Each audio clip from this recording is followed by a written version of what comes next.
Number 10. Scarlet Witch. Scarlet Witch isn't being ranked low for hotness, just FYI, as you all know how much I love Wanda just all around, so I would never do that to her, but I did think to rank her lower because I just feel bad that we're always calling her a villain on this channel, especially because, you know, she is a hero, but especially an Avengers villain, as Wanda is also known for being a key member of that team herself. Still, there have been a few times when Wanda has seemingly been at odds against her teammates. There are the times she has struggled to regain or maintain control over herself when Chthon has threatened to possess her, and there's House of M as well as Axis, and in the MCU, the time she mistakenly fought against the Avengers in the beginning of Age of Ultron, and when she caused mayhem without really meaning to in WandaVision, when her grief turned her into a powerful yet misguided villain. Basically, she's been a villain a lot, but I don't want to call her a villain, and I already know that she's hot, so number 10 for Wanda today. Number 9. Maximus the Mad. Maximus might not always be an Avengers villain, but he has definitely worked against them and his brother on more than one occasion. What makes Maximus so attractive? Well, he's definitely one of those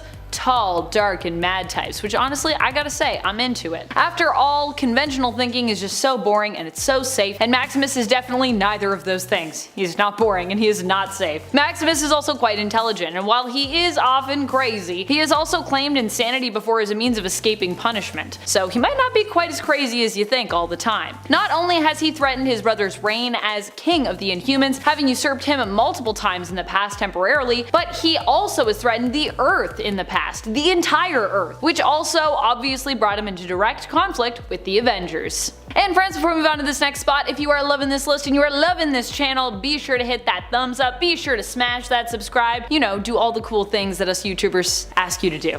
And thank you. Thank you for doing them. It really does help us. So thank you. Number 8.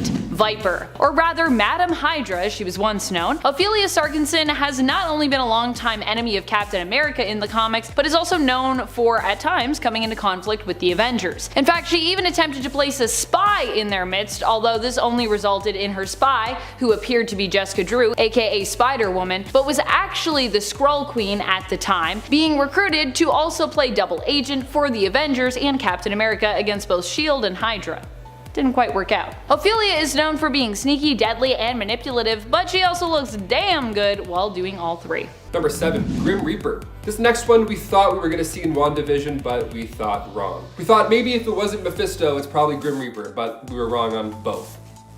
The Grim Reaper did not show up, but his silhouette did for a hot second, maybe. Eric Williams made his debut back in Avengers issue 52. He's the brother of Simon Williams, aka Wonder Man. He was considered a black sheep of the family, and when he was younger, he accidentally burnt down his house after, you guessed it, being clumsy with chemicals. The usual. So his brother felt responsible for not stopping him or being there for him when watching him. So after that, he began to watch him closely, a little bit too close, because Eric then became rebellious because of the supervision, and then soon he ended up with the Magia in Las Vegas while his brother stayed and took over the family business. So with the business failing, no thanks to Stark being the top dog in innovation, he turns to his brother for some mob help to get things going again. So Simon embezzled money with Eric, but Simon got caught and thrown into the slammer. Went thrown right to jail. So Baron Zemo approached him, asked for help to take out the Avengers, and revenge on Stark was included, so he was like, sure, this sounds like a pretty sweet gig. So then he got turned into Wonder Man, but he ended up saving the Avengers from Zemo's trap. He went good guy. But his brother, Eric, he heard of Simon's untimely departure, so he got angry and felt tremendous guilt after this. So he contacted the Tinkerer, who gave him a scythe. Then he took on the name of Grim Reaper, and voila, we now have a pretty badass villain. Number 6, Enchantress, aka Amora. She made her first debut in Journey into Mystery issue 103, and she has a love-hate relationship with Thor. And I'm not gonna lie, she's got a pretty sweet gig. She's got multiple mansions throughout the 9 realms, and she can make gold and diamonds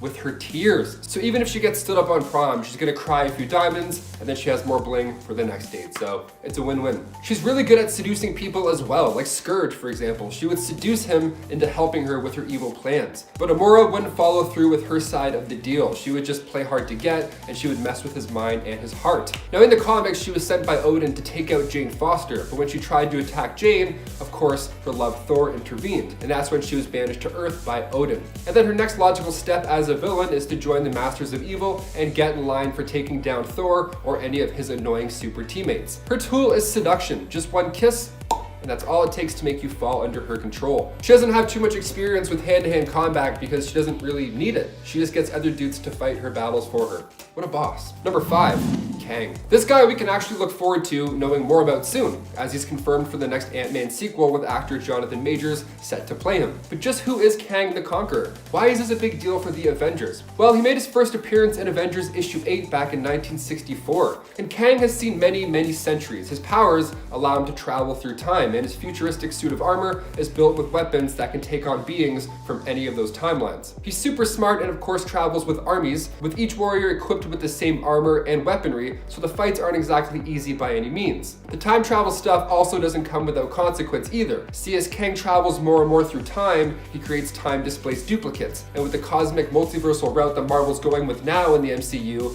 and especially with Loki's show, we could probably look forward to some more mind-bending battles. Number 4, Taskmaster. Taskmaster made his first comic book debut in Avengers 195. Anthony Masters is a former S.H.I.E.L.D. agent, of course, who turned into a mercenary and assassin. Although he is one guy, he has this ability where he can copy your every move. So he can replicate your physical skills. He has photographic reflexes, so he can watch Black Widow take down an evil henchman, and bam, he's got it locked into his brain. He knows how to do the same type of combat as well. He's actually the villain of the Black Widow movie, but that has yet to come out due to COVID delays, so the general public doesn't really know how cool this guy is yet. He became a teacher based out of the Taskmaster's Academy to train villains and agents, one of those agents being US agent John Walker, who is currently turning heads for all the wrong reasons in Falcon and the Winter Soldier. Now in the comics, it was actually Taskmaster who taught Walker how to throw Cap's shield so well. In Avengers issue 196, he was able to capture Yellow Jacket, the Wasp, and Ant-Man, and then when the rest of the team showed up, he took them on as well, only being defeated because he could not predict the movements of the robot Jocasta. Otherwise, it's a tough battle, this one for sure. Number 3, Ultron. I know this might seem like a weird pick to some, but remember when Ultron was a hot lady? This was during the Ultron initiative, back when Frank Cho was drawing Ultron and basically decided he wanted to draw a really hot and naked Janet Van Dyne as his Ultron. And honestly, I gotta say, Ultron be looking pretty good here, I cannot deny. Although the reasoning for Ultron wanting to look this way was not quite as solid as the overall appearance of the character. Still, Ultron is kinda hot even when appearing as a masculine automaton. As I've said before in previous lists, I personally think robots deserve love too, and Ultron is really no exception to that rule. Even though, yeah, he does kinda want to destroy all of humanity, but you know, what if we deserve it? And also, what if Ultron just didn't get enough hugs? Did you ever think of that?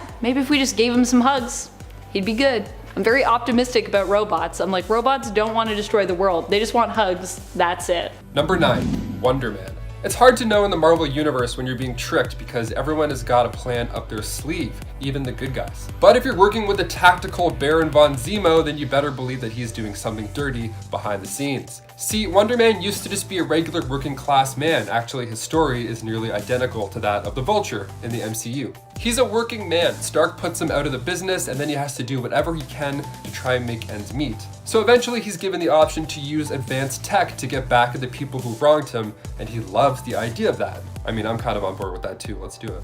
That opportunity would come back when Baron von Zemo would approach him with a proposition. He would give Wonder Man, who was then just Simon Williams, the power of ionic energy so he could have the power to crush Iron Man. But partway through his anger faded and he decided that taking on Iron Man wasn't the answer after all. So the two of them turned on Baron von Zemo. But here's the catch. The Baron isn't going to get caught with his pants down. He had Poison Williams who would soon die after. So his hero life was short-lived because once you die in comics, you are dead forever. Moment of silence.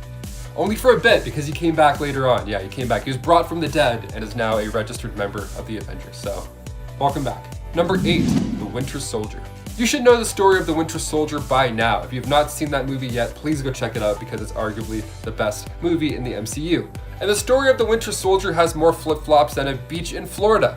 The Winter Soldier was formerly Bucky Barnes, the best friend and right-hand man of Captain America. A tragic accident would have him fall to his death, or so Steve Rogers thought. It turns out Hydra got a hold of him and used some experimental tech to not only give him one of the most badass robotic arms that I've ever seen, but they also brainwashed him to be a living weapon. They used his advanced war training and then embedded him with Hydra assassination techniques. He was then frozen over and over again, only to be thawed out when Hydra needed to send him out to kill somebody. But eventually he would cross paths with Steve Rogers and the old memories would come flooding back to him. He would fight back against his Hydra programming and turn to become a good guy. even if he had to fight Iron Man to do it. Number 7. Grandmaster. The Grandmaster in the comics is known as one of the Elders of the Universe. He actually made his first appearance in Avengers issue number 69 back in the day. He quickly became known as an Avengers villain when he challenged KANG to a game where they would each pit their own team of champions against one another. KANG chose the Avengers as his champions in the fight, and Grandmaster made his own team himself, dubbing them the Squadron Sinister. You might actually recognize that team, as an alternate version of them also appeared in the comics recently during the Heroes Reborn event, where they were known as the Squadron Supreme. Although Grandmaster isn't particularly sexy in the comics, his MCU counterpart is quite attractive, as he's portrayed by one of the most handsome and charismatic men alive, Jeff Goldblum. And if anyone wants to fight me about that, I'll see you in the comments. Number 6. Dark Avengers. I mean, not all of the Dark Avengers are sexy, but I think overall they're a pretty hot team, especially considering they're made up of some really bad and really deadly people. Among the ranks of the hottest Dark Avengers are Moonstone as Ms. Marvel, Bullseye as Hawkeye, Daken as Wolverine, Sentry, Ares, and Yelena Belova, who was affiliated with the team for a time, although it was kinda later revealed that Yelena likely wasn't actually Yelena for most or for all of that time. The Dark Avengers is also an attractive group in the sense that they are still playing the role of heroes. Now, they might not always play the role well, but there is something sexy about seeing someone you know as bad playing the part of someone who is heroic. I guess it's just fun to see villains become heroes, or at least, you know, pretend to be heroes. I like when bad people are good, even if they're not really good, you know? Is that a thing? I don't know. Number 5. Queen VERANKE. Or VERANKE? I never know if I'm saying her name right, so I'm just gonna apologize to the queen if I'm saying it wrong. I think Skrulls are some of the hottest enemies of the Avengers out there, namely because they could shapeshift into whatever hotness they wanted, or that their opponent desired if they so chose. Shapeshifters are always the hottest because all options of beauty are basically possible to them. And beauty, after all, is very much subjective when it comes to what we define it as. It really depends on, you know, your personal preferences. Queen VERANKE spent much of her time disguised as Spider-Woman while infiltrating Earth, which I also think is a pretty hot form overall. Although not so hot in the sense that this reveal kind of wreaked havoc with Jessica Drew's character development throughout the recent years. Definitely a hot form, but not a hot thing to do. How dare you do that to Spider-Woman? Oh, Queen VERANKE. Number 2. Black Widow. I mean, her name is Black Widow, so I mean that's not usually how heroes are named unless they're an anti-hero, like the Punisher, you know? It should be no surprise that she's super sneaky, and she actually used to be one of Iron Man's greatest villains. The Black Widow started out as an agent sent over from Russia to bring down one of the founding members of the Avengers. It's kind of weird to think that in Marvel universes that would be developed down the line, she would be one of the founding members. It's awesome. But the villain was just so popular that nobody wanted to see her go. And after the Cold War ended, the story of a Russian agent that was sent over to dismantle a part of America that everybody loved just wasn't as compelling as it once was. And number 1, Doctor Doom. Now I know this is only for a limited time, but it's still so wild that it deserves a spot on this list, a very high spot on this list. We're talking about the same Doctor Doom that once was ruling Battleworld, the same Doctor Doom that stole Odin's powers, the same guy. He's one of the biggest, baddest villains that gives Thanos a run for his money with the amount of schemes that he's pulled. Well, there was a time when Victor Von Doom suffered a pretty serious blow to the head, an injury that would take out most people, but we're not talking about most people, are we? Valeria came through to fix up Doom's brain, and not long after that, he was working with the good guys. Right around this time, Tony was in a deep coma, so someone needs to step in the role of Iron Man. And who better than Doctor Doom himself? Having Doom become Iron Man for that brief moment was one of the coolest moments ever, hands down. Kicking off the list at number 10, we have Mojo. I'll start this list off with a rather fun one. Not that any villain isn't fun, but when Mojo's involved, it always gets a little too weird in some way. He made his first debut in Longshot issue 3. Mojo is known for using Earth as forms of TV entertainment for the universe. So we're all actors. I'm in your screen right now. I'm actually part of Mojo's universe. I'm not even real.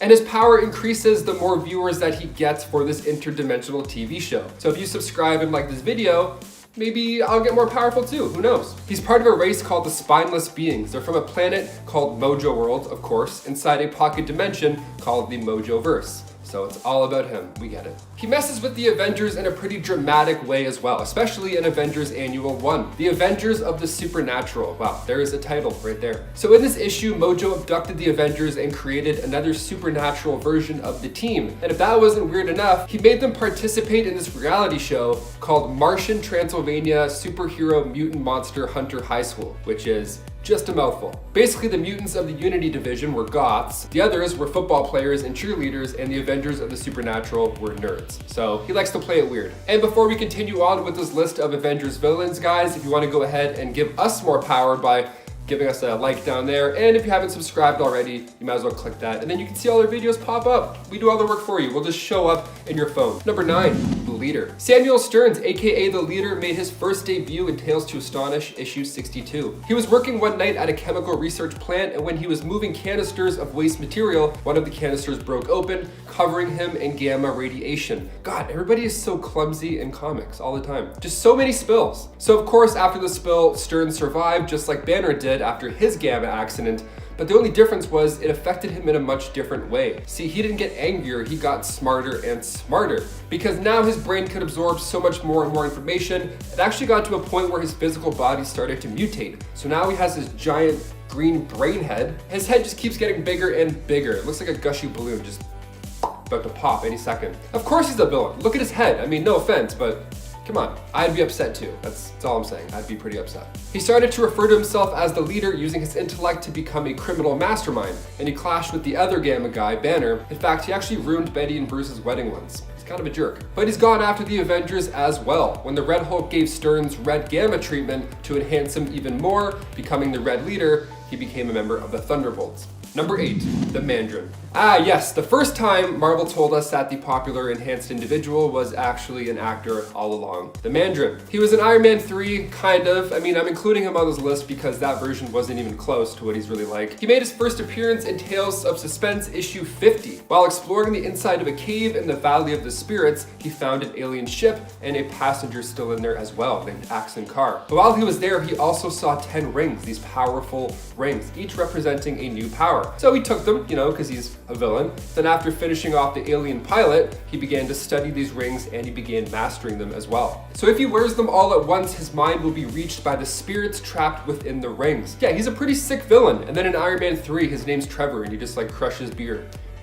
Number 7, Hawkeye. Man, to think that one of the main members of the MCU used to be a bad guy, I mean, it's not that hard to believe now, but when you see him break down in Avengers Endgame and start chasing down gangs in Tokyo, then it all starts to make sense how this guy can have a dark side. But the first couple of times that we see Hawkeye show up, he was working with Black Widow, someone who actually we'll be mentioning later on this list. She would get him to tag along on missions where the two of them had to take down the flying tin can man known as Iron Man. But there wasn't enough hate in Hawkeye's heart to keep him on the dark side, and he eventually swapped over to work with the heroes, and since then, he hasn't looked back. Number 6, Loki. Now, never an official member of the Avengers. I mean, he didn't stand with them when every hero in the MCU teamed up to storm Thanos' army and save the universe, but he did some of the most heroic acts that set everything up so the Avengers could save the day. He summoned Surtur so that he could take out Hela. He teamed up with Thor to save the people of Asgard, and he even threw his life on the line to try and kill Thanos. The guy's time as a hero is pretty short-lived, but he did come through when it counted, and I think the Avengers will look back at him as one of the most heroic members of them all. Just saying. Number 5, Red Hulk. I really love the Hulk's villains. I mean, you have the leader, which kind of represents the opposite of the Hulk, all brains with very little brawn. But then so many of his other villains are just like him, but slightly different, and I wouldn't have it any other way. Let's just get 2 cannonballs and fire them at each other and see what happens. Boom. The results are usually pretty explosive. Well, if you didn't know, Red Hulk is the general who always wanted the Hulk dead. Thaddeus Ross. I guess he went down the "if you can't beat him, join him" line, thinking that when it came to taking out the big green beast, he was actually able to keep his identity a secret, but once it was finally revealed who he was, it would be Captain America that would team up with him. With the two of them having a military background, it kind of made sense. It also made sense for the Red Hulk to become a hero. I mean, Thaddeus wasn't that far off in his quest to stop the Hulk, even though the big green beast is a force for good most of the time. He would be seen as a threat to everybody else around him. And Thaddeus seemed to have better control over his version of the Hulk than Bruce ever did.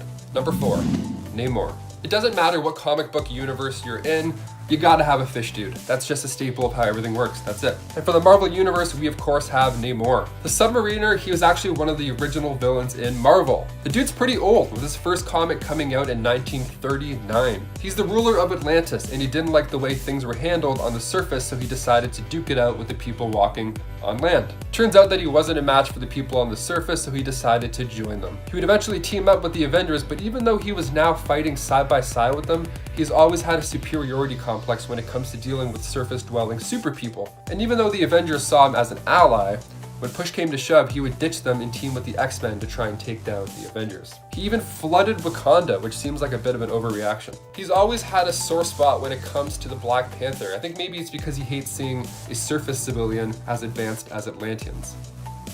Could be. Number 3, Mephisto. While on the topic of characters that we wanted to see in the MCU, I of course gotta talk about the devil himself. He made his first appearance as a serpent in Bible Tales for Young Folk issue 1, but he made his first full appearance as Mephisto in Silver Surfer issue 3. I don't think I have to explain too much about this guy or why he's a threat. I mean, he's Satan. He's the literal devil of the Marvel Universe. He lives comfortably in hell with lesser demons that serve him. The reason we thought we were gonna get Mephisto in WandaVision goes back to something he did in the comics, which was kind of a big deal. The comic was Avengers West Coast Volume 2, issue 52. We find out the truth behind Scarlet Witch's children, Billy and Tommy, who were in WandaVision. Now it turns out the 5 pieces of Pandemonium's soul were actually Mephisto. So Mephisto tricked Pandemonium and gathered beings possessing the appropriate fragments, and 2 of those 5 fragments just happened to be children of the Scarlet Witch and the Vision. So when Pandemonium arrived, he took the kids, which in turn gave Mephisto full strength, and this left Scarlet Witch having a breakdown. Mephisto's awesome. His deals are always crazy. Like after the comic Civil War, when everybody knew Spider-Man's identity, Spider-Man had to make a deal with Mephisto in order to save Aunt May because she got shot because he revealed his name to the public. So he's pretty wild. That's just one of many, many horrible deals. Number 2, MODOK. Making its first appearance in Tales of Suspense issue 93, MODOK was created by Dr. George Tarleton. He had worked with the team recently to create the Cosmic Cube, but the scientist supreme, Lyle Getz, figured the next logical step was figuring out a way to understand the powers inside said cube. So enter Project MODOK. Spelt with a C at the end, not a K, that's important. So MODOK stood for Mental Organism Designed Only for Computing. Sounds like the perfect tool to analyze and probe this cosmic cube. So they grabbed that scientist George that I mentioned and altered him into this big-headed supercomputer. With a brain too big for his body, they had to give him a hover chair, which is referred to as the Doomsday Chair. I mean, he's already a villain. You guys are just kind of making this happen for him. The scientists did not prepare that with great power comes great superiority, so it wasn't long before MODOK overtook his masters, changed that last letter from a C to a K, making his new, more suitable name for the list, MODOK, which stood for Mental Organism Designed Only for Killing. He's the big bad villain in the new Avengers PS4 game, and he's as crazy as it sounds in that game as well. And finally, number 1, Morgan Le Fay. Now, with the Marvel Cinematic Universe leaning into the witch madness for the conclusion of WandaVision, we might actually get to see Morgan Le Fay on the big screen soon enough. She made her first appearance in Black Knight issue 1 back in 1955, and she's been a recurring villain to the Avengers in the comics for a while now. And when the Dark Avengers were formed by Norman Osborn, Morgan was their first enemy to face off against. She's a powerful spellcaster, one of those spells being reality warping by using these Norn stones. So she packs a punch. Elizabeth Hurley actually plays Morgan Le Fay in the show Runaways, and she's great when it comes to these witchy, devilish roles. I mean, she literally played the devil in the movie Bedazzled as well, which is pretty funny. She was made for the role, it seems.